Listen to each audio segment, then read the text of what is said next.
Alors, je me présente, Carole Gélina. Je suis une mère en colère et solidaire. Donc, je vais vous présenter un petit peu l'influence des technologies, des TIC sur mère en colère et solidaire. Je dirais que c'est plus qu'une influence, c'est le point de départ de ce groupe-là. Mère en colère et solidaire, qu'est-ce que c'est? C'est un groupe affinitaire qui s'est créé dans le contexte de la lutte étudiante. Et quelques collègues, copines, amis ayant des enfants, on jasait comme ça entre nous en se disant bon, c'est écœurant comment le gouvernement traite avec mépris les enfants, puis là la police qui se mettait de la partie. On s'est posé la question, est-ce qu'on fait quelque chose? Qu'est-ce qu'on fait? Donc, le point de départ, c'était cette inquiétude-là, cette colère-là, et la solidarité avec les étudiants. Et pour rejoindre quelques femmes que l'on connaissait, on a fait un message Facebook pour se dire, est-ce qu'on se rencontre pour faire quelque chose?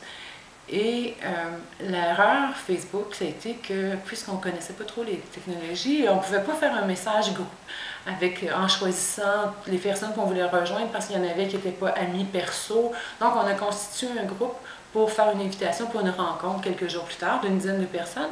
Mais sur ces dizaines de personnes-là, il y en a quelques-unes qui ont eu la bonne mauvaise idée de l'envoyer à leurs amis aussi, parce qu'ils n'avaient pas compris que c'était juste pour un petit groupe fermé. Et là, de 10 femmes, ben, après quelques heures, on était rendu 100, 200, 300.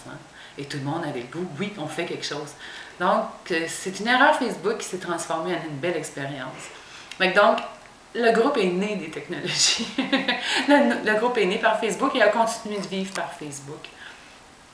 Donc, de 100, 200, 300, on s'est ramassé maintenant autour de 1600. Des femmes de partout au Québec.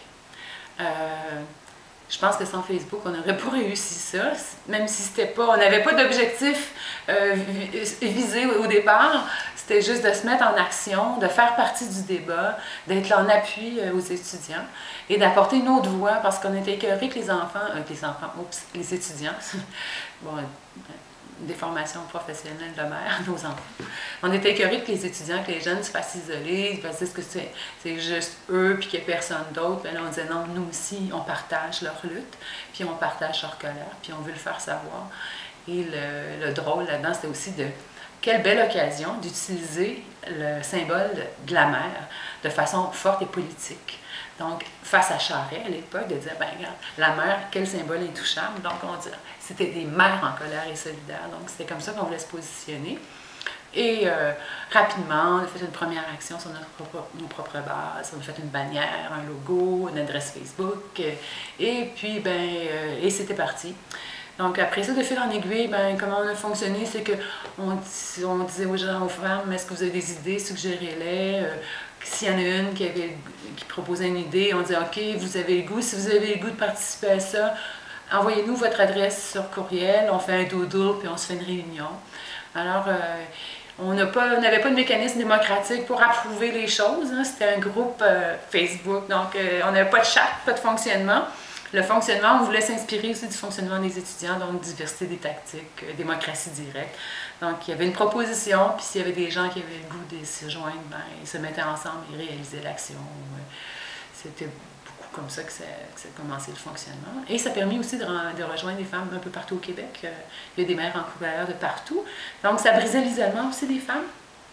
Parce que, bon, à Montréal, c'est facile de se ramasser une gang puis de se sentir moins seul, mais on sait toutes les tensions et les divisions que ça a pu créer entre les personnes dans les familles, les débats autour de la lutte étudiante. Quand tu restes seul dans ton rang, peut-être que tu te sens isolé. Fait que d'avoir un groupe d'appartenance, même virtuel, il y en a plusieurs qui nous ont témoigné que ça leur faisait du bien, qu'elles se sentaient moins seules. Mais ça aussi, même à Montréal, il y a des soirs, des manifs de nuit où on voyait notre bannière à la télé.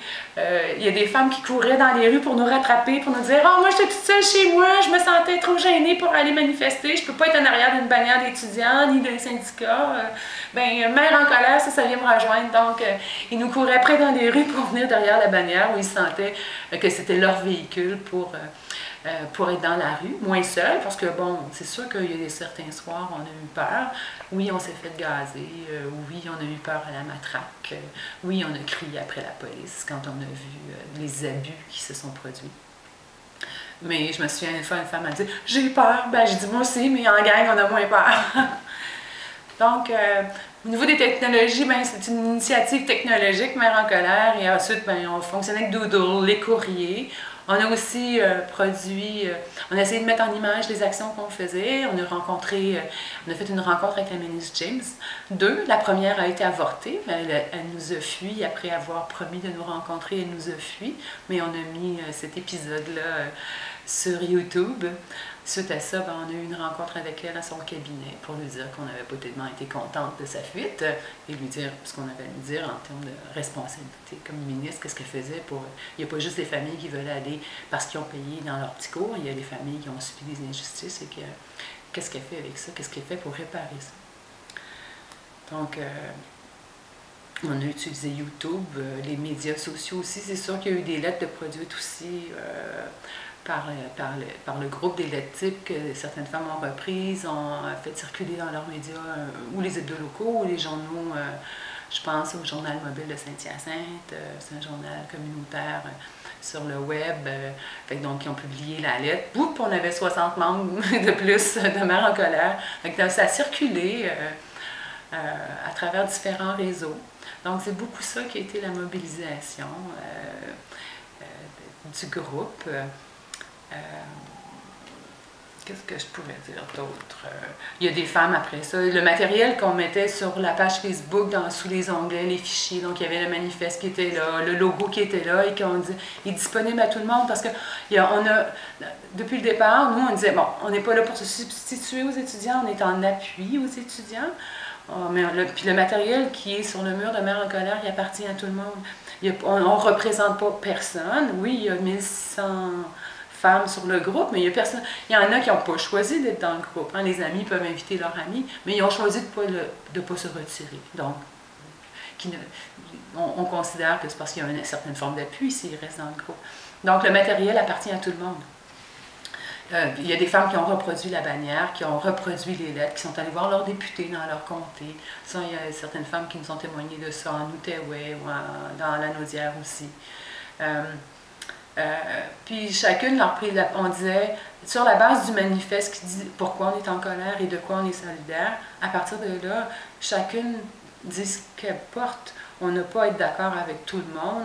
L'idée, c'était pas de faire un message commun ou on n'est pas porte-parole de personne que de notre propre parole. Alors, il y a eu de multiples prises de parole. Chaque femme pouvait témoigner de son histoire, de ce qu'elle portait.